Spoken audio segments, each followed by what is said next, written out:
planet is that called fighting?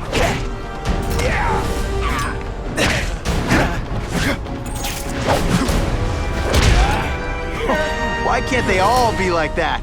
Well, I heard a lot of bad things about this game. You probably heard them too. Bad reviews, even worse, word of mouth. Seems like people really took exception to the Amazing Spider-Man 2. So, just out of morbid curiosity, I was anxious to see how bad it really is. I mean, it's not like previous Spider-Man games were ever that good. The bar is exceptionally low.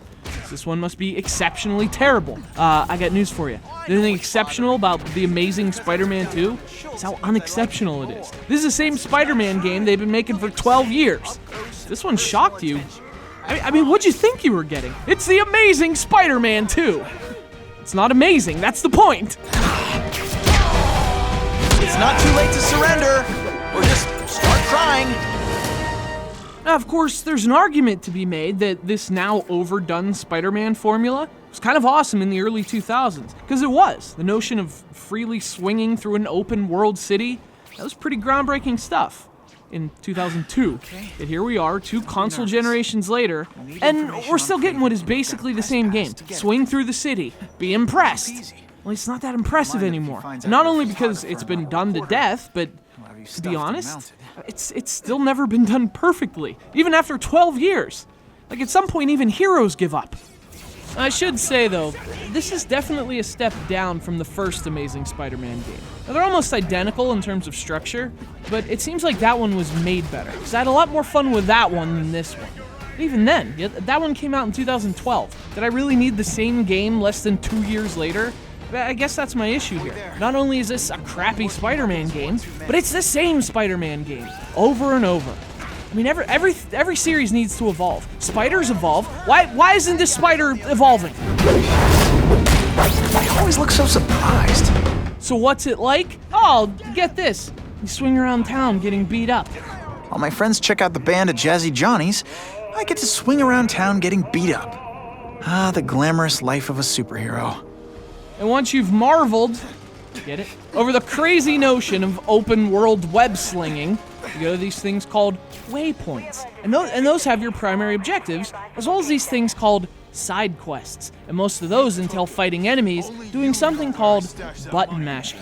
See, The Amazing Spider-Man 2 is what you call a video game. I was being sarcastic there, like Spider-Man. Although this time, I'm not sure he's being sarcastic. I almost died just then. Boredom.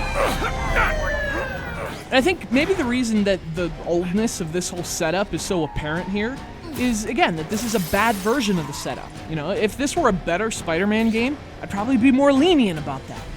Or I might be. But when it's not very good, thanks to clumsy cameras and frustrating glitches, well, that's when you notice how tired the whole thing's become. And I mean, to their credit, the developers tweaked a few things. So when you're swinging around, well, now you have to be near a building or something for the web to attach to. You can't just attach to the clouds like in the older games. You can also shoot web from each hand individually, which allows for tighter steering in the air, at least theoretically. But you know, even with the tweaks, it's all still predicated on how cool swinging through the buildings is, and it's just not that cool anymore. It's like, yeah, okay, we've been doing this for several games. What's new? Oh, there's nothing new? I'm still just button mashing? They require no skill. I am an artist. Oh, and there's still only a handful of side quests that just keep repeating? What is this, 2002? No, it's not. It's 2014. And you can tell, because this time it's prettier. At least theoretically.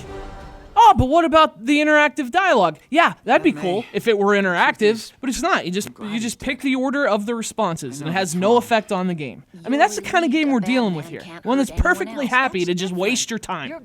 As I said, it's not a really polished game either. Lots of glitches, average graphics. There's voice work, but it's forgettable. And there's music, but it's just there. Kind of like the game. It's just there. I almost feel bad for him. Man, am I gonna need so much therapy. Look, at the end of the day, this is a crappy version of what is basically the same Spider-Man game they've been releasing since the Tobey Maguire days. Whether that sounds appealing to you or not, hey, that's not up to me. If you're a serious Spider-Man fan, you might have some fun with this, but I also think you're honest enough to know when it's time for change. That time is now. I mean, I get it, Activision. Spider-Man, on occasion, swings through cities. Holy crap, I get it. You got anything else? just The Amazing Spider-Man 2. I was in the zone. Hey, Oh boy, much obliged, Spidey. anytime, Stan. Hey, how'd you like me to call the Daily Bugle and tell them that Jameson is full of it? I'm not gonna stop you. So long.